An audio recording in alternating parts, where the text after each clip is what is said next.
est expliqué par les scientifiques et non pas par les politiciens. Si ça avait été par les politiciens, je peux comprendre qu'on les mette des doutes. Oui, mais oui, vous avez oui. des scientifiques, ils n'ont aucun intérêt à mentir là-dessus. Et surtout les rapports du GIEC sont plutôt très complétés.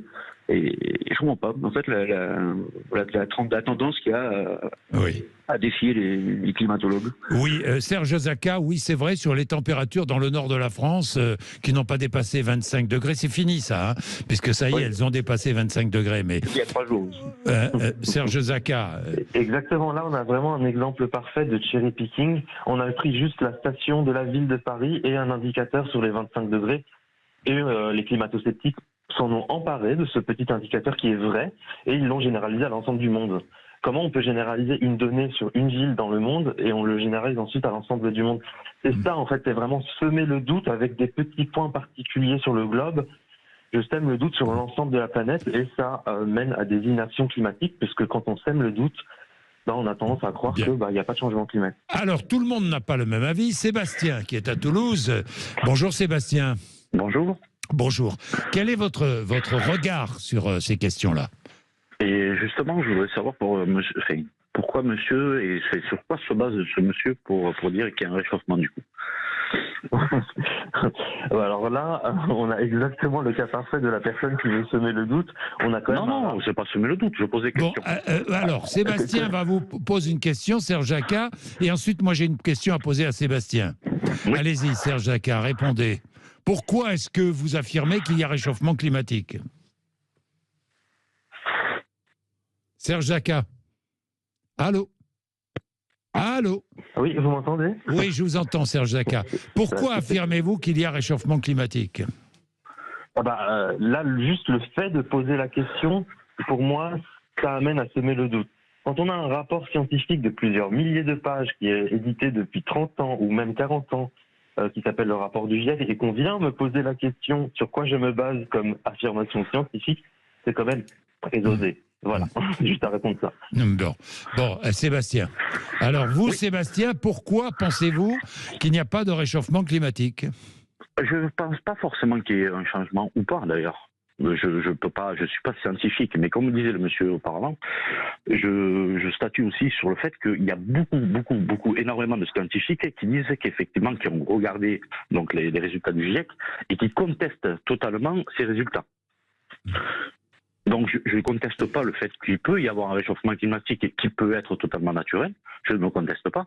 Je dis simplement que effectivement il y a beaucoup de scientifiques aujourd'hui, mais qui osent effectivement prendre les notes, donc les 1000 pages, les 3000 pages du GIEC, qui l'ont analysé Sébastien, je voudrais préciser, et là Serge Zaka me contredira si je me trompe, je voudrais préciser qu'au-delà du GIEC, il y a des chiffres, des relevés de température, des relevés climatiques réguliers depuis des dizaines d'années qui montrent ce réchauffement climatique, oui, Serge Zaka.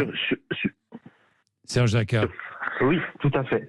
Alors moi, en tant qu'agroclimatologue, je regarde les écosystèmes et l'agriculture. Et quand on regarde les écosystèmes, on regarde par exemple les dates de floraison des arbres fruitiers, l'apparition des premiers insectes, les oiseaux migrateurs également.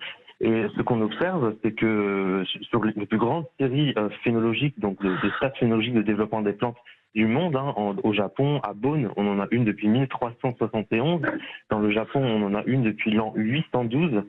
Qu'on observe, puisqu'on ne va pas parler des thermomètres, sinon on va me dire qu'ils sont truqués, les plantes, si on peut les truquer, appelez-moi le jour où on pourra les truquer, on gagne depuis à peu près 100 ans, 20 jours sur la date de floraison, puisqu'il fait plus doux en hiver, et donc les plantes sont aussi des façons de relever la température, qui sont complètement... c'est pas apporté par l'homme, c'est pas un thermomètre que l'homme a créé, parce qu'on peut dire qu'on l'a truqué, mais la plante c'est vraiment un... C'est la nature qui s'exprime. C'est la nature qui s'exprime. Il n'y a pas que les relevés humains, et donc il n'y a pas que le rapport du GIEC qu'il faut lire, il suffit juste de regarder les données de plusieurs stations en France, ou même dans le monde, de regarder l'environnement, juste de constater, on peut le constater maintenant sur une vie humaine. Moi, je connais bien les données du Mont Égual, qui est dans ma région, dans mes Cévennes, et là, on constate le réchauffement. Au-delà du rapport du GIEC, Sébastien ? Oui, mais moi, je suis totalement d'accord avec ce monsieur. Au niveau des plantes, effectivement, il y a des chercheurs très, très connus qui ont effectivement analysé, par exemple, les arbres.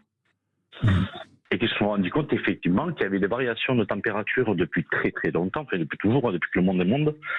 Voilà, donc, et qui effectivement l'inscrit comme quelque chose de naturel, par exemple. Naturel ou pas, il y a évidemment 20 jours d'avance sur la date de floraison. Les dates de floraison avancent. Oui, et ça prouve le réchauffement, Sébastien. Oui, nous savons très bien, mais en termes de culture, justement, le monsieur s'y connaît très bien, en termes de culture, nous savons très bien qu'en France, il y a eu des variations, c'est-à-dire des plantations de maïs, etc., ou de blé qui ont varié, qui n'ont pas forcément toujours été dans le sud ou toujours dans le nord. Il y a eu des variations, mais ça a toujours existé. Là, ces dernières années, ces décennies, il y a réchauffement, Sébastien. Ah, mais c'est possible. Après, pour quelle raison? Non, vous ne pensez pas que ce soit possible. Dites-moi la vérité, vous pensez que c'est faux? Non, je pense que s'il y a une possibilité du fait qu'il y ait un réchauffement, pour moi, il faut aller chercher plus loin. Il ne faut pas prendre que, effectivement, les résultats du GIEC. S'il y a un réchauffement... Je vous ai dit qu'on ne parlait pas du GIEC, là. Mais moi, comme je vous dis, il y a des chercheurs, il y a des très très bons chercheurs, effectivement, qui ont analysé que le temps peut varier, tout simplement, que le temps peut varier, et que effectivement, dans le temps long, je ne parle pas de 30 ans, je parle de siècles, voilà, dans le temps long, il y a eu des variations de température, mais qu'on mette ça sur le dos de l'homme en disant, en 100 ans, qu'on a réussi à détruire la planète, voilà, qu'elle sera invivable dans 50 ans ou dans 100 ans, c'est utopique, c'est dire là, il faut... Serge Zaka. Alors, on a un exemple de cherry picking parfait où on choisit les données sur quelques chercheurs dans le monde qui permettent, et on généralise à l'ensemble de tous les chercheurs du globe. 99% des scientifiques dans le monde s'accordent sur le changement climatique de façon indépendante à travers le monde. Je ne vois pas pourquoi on prendrait les 1% des chercheurs qui disent le contraire en se disant ça, c'est la vérité. C'est exactement un cas de cherry picking qui est assez scandaleux au passage sur une antenne radio en 2023. Je tiens à le préciser. Et autre chose encore, oui, la température a varié sur l'ensemble de la planète au cours des derniers millions d'années. Mais par contre, quand on parle d'échelle de temps, sur la dernière centaine d'années, on n'a jamais vu une modification aussi rapide du climat sur Terre. Les arbres aussi l'attestent, les calottes glaciaires l'attestent. Il y a un moment, peut-être qu'il va falloir se poser sur la table et réfléchir 2 secondes, parce que là, on est vraiment sur la base de la réflexion, et se dire, les 1% de ces recherches-là, on ne va pas les généraliser à l'ensemble de la recherche scientifique mondiale.